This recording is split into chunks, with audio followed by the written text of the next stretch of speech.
बेटा कुछ खाने को दे। माँ, आप यहाँ? बेटा ईशान। माँ, आप यहाँ वो इस हालत में? माँ? कौन सी माँ? तुम तो अनाथ थे ना, तो ये कौन है? तान्या, एक मिनट। माँ, आप बताइए, आपकी ये हालत कैसे हो गई? बेटा क्या बताऊं तुझे, मेरे बच्चे ने सारी प्रॉपर्टी हड़प ली और उसके बाद मुझे घर से निकाल दिया। अब बेटा इस उम्र में मैं कहाँ जाती, क्या करती? तो बस यहाँ मंदिर के बाहर बैठी रहती हूँ। तुम जैसे कोई भले मानुस खाना दे जाते हैं बस। हे भगवान। माँ, मैं घर भी गया था, तब मैंने भैया से पूछा था कि माँ किधर है, तो उन्होंने कहा था कि आप तीर्थ यात्रा पे गई हो। मुझे लगा वो सच बोल रहे हैं। और माँ, आपके साथ इतना सब कुछ हो गया तो कम से कम मुझे फ़ोन कर लिया होता। आपने मुझे फ़ोन करना भी ज़रूरी नहीं समझा। बेटा तुम पढ़ने के लिए बाहर चले गए थे और फिर वहीं तुम्हारी नौकरी लग गई, मुझे पता लगा, और तुम वहीं सेटल हो गए।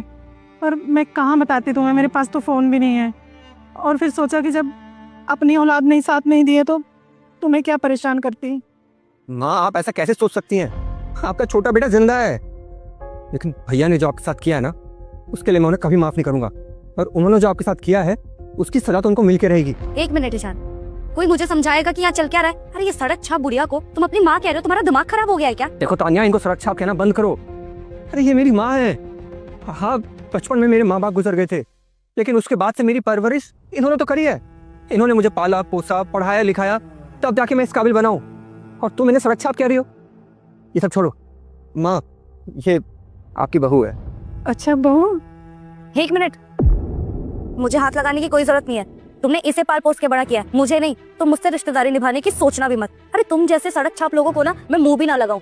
और तुम मुझे छूना जा रही थी? बिल्कुल भी नहीं। तान्या, बकवास बंद करो। माँ है ये मेरी, और तुमको इनसे तमीज से बात करनी चाहिए, आई बात समझ में? और तुम तो माँ बाप के साथ पली बड़ी हो ना, उनकी परवरिश में। तो तुम्हें एक अनाथ की पीड़ा के बारे में क्या ही पता होगा। मैंने बचपन में ही अपने माँ बाप को खो दिया था, लेकिन यही वो औरत है जिसने मुझे पाला पोसा और माँ बाप की कमी को कभी भी महसूस नहीं होने दिया। तान्या, अगर ये नहीं होती ना मेरी जिंदगी में, तो शायद आज मैं जो कुछ भी हूँ वो कभी ना बन पाता। इन्हीं की बदौलत मेरी पढ़ाई लिखाई पूरी हो पाई है। अरे यार, इन्होंने तो अपने बच्चों से भी ज़्यादा प्यार मुझे दिया, लेकिन मुझे नहीं पता था कि मैं कुछ सालों के लिए बाहर के जाऊँगा, इनकी ये हालत हो जाएगी। ईशान, रियली सॉरी, मुझे माफ कर दो। मुझे इनसे ऐसे बदतमीजी नहीं करनी चाहिए थी। माँ, जो हुआ सो हुआ। और रही बात भैया की, तो उनको तो मैं बाद में देख लूँगा, लेकिन अभी आप मेरे साथ घर चलो। लेकिन बेटा बहू। माँ जी चिंता मत करिए, मुझे कोई दिक्कत नहीं है आपके साथ रहने में। और वैसे भी हम लोग तो घर पे अकेले ही होते हैं। आप आएंगी तो घर में किसी बड़े का हाथ भी आ जाएगा और अच्छा भी लगेगा कि घर में कोई बड़ा हमारे साथ है। चलिए। हाँ माँ, तान्या बिल्कुल सही कह रही।